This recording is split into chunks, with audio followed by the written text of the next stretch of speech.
नमस्कार दोस्तों। आज की कहानी है एक ऐसे लड़के की जो बुरी संगत में पड़ चुका था, जैसे सिगरेट पीना, शराब पीना, घर से पैसे चोरी कर लेना, जुआ खेलना, नशा करना।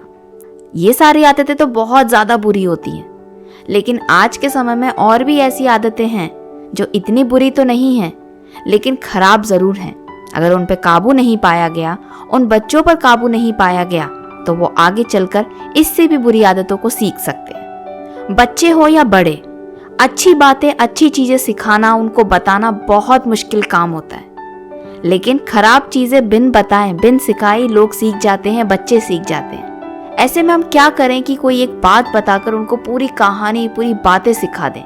यही सब चीजों को देखकर मैं आपके लिए एक छोटी सी कहानी लेकर आई हूँ। जब आप ये कहानी सुन लेंगे तब आपको अपने आप समझ में आएगा कि कैसे आप सामने वाले को समझा सकते हैं कि बुरी आदतों से, बुरी संगत से आपके ऊपर कैसा प्रभाव पड़ता है, आप कैसे उस चीज से बच के निकल सकते हैं। तो कहानी शुरू होती है एक पिता से, जिसका बेटा बुरी संगत में पड़ चुका था और वो पिता बहुत ज्यादा परेशान हो चुका था, क्योंकि वो हर कोशिश कर चुका था अपने बेटे को सुधारने की, लेकिन उसकी सारी कोशिशें नाकामयाब हो चुकी थी। आखिरकार में उसको एक महात्मा के पास जाना पड़ा अपने बेटे को लेकर कि मेरे बेटे को आप कुछ तो समझाइए, कुछ तो सिखाइए, क्योंकि मैं इसको सिखा सिखा के थक चुका हूँ। ये अपनी बात पे अड़ा हुआ है, ये अपनी आदतों को नहीं छोड़ना चाहता और ना छोड़ेगा। ऐसे में मैं क्या करूँ, इसका भविष्य बर्बाद हो जाएगा। उस महात्मा ने उस पिता के बेटे की तरफ देखा और उसको एक टोकरी पकड़ा दी टमाटर से भरी हुई। तो उस लड़के ने बड़े गुस्से से कहा, मुझे ये टोकरी क्यों दे रहे हो टमाटर की, मेरे क्या काम की। तो साधु ने कहा कि इस टोकरी को तुम एक तरफ रख दो और इस टोकरी में से मुझे बस गिन चुन के कुछ अच्छे टमाटर निकाल कर दे दो। तो उसने कहा, बस इतना सा काम मैं अभी करके देता हूँ। उसने 3-4 अच्छे अच्छे टमाटर उठाए और उस साधु को दे दिए। साधु ने बोला, अब तुम अपने घर जाओ, कल फिर आना। तो वो लड़का उस साधु की बात मान गया, क्योंकि उसे लगा कि शायद वो मुझे बहुत सारी बातें बताएंगे, कुछ सीख सिखाएंगे। ऐसा कुछ भी नहीं हुआ। तो वो आराम से अपने पिता के साथ घर चला गया और दूसरे दिन फिर अपने पिता के साथ आया। फिर साधु ने कहा, जो तुम टोकरी छोड़कर गए थे, वो टोकरी में से मुझे फिर कुछ अच्छे टमाटर निकाल कर दो। उस लड़के ने उसमें फिर टमाटर ढूंढे, उसे केवल 1 या 2 अच्छे टमाटर दिखे। उसने वो उठाकर उसको दे दिए। फिर साधु ने कहा, अब तुम अपने घर जाओ। तो अब उस लड़के के मन में भी कुछ सवाल उठ रहे थे। आखिरकार ये साधु क्या करना चाहता है? मुझे कल भी टमाटर निकालने के लिए कहा, आज भी टमाटर निकालने के लिए कहा, पर उसने कुछ बोला नहीं। उसने सोचा, जाने दो, बस टमाटर निकालने के लिए तो कह रहा है, मुझे अपनी बुरी आदतों को छोड़ने के लिए नहीं कह रहा है। वो फिर अपने घर चला गया अपने पिता के साथ।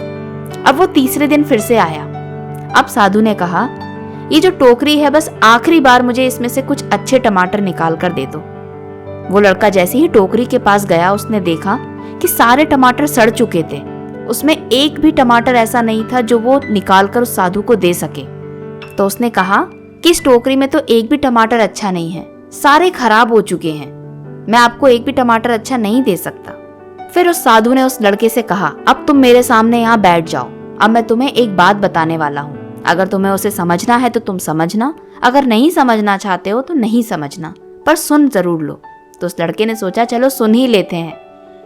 उस साधु ने कहा, जब तुमने पहले दिन इस टोकरी में से टमाटर निकाले थे, तुमने मुझे केवल 4-5 टमाटर ही क्यों दिए, सारे टमाटर निकाल के क्यों नहीं दिए?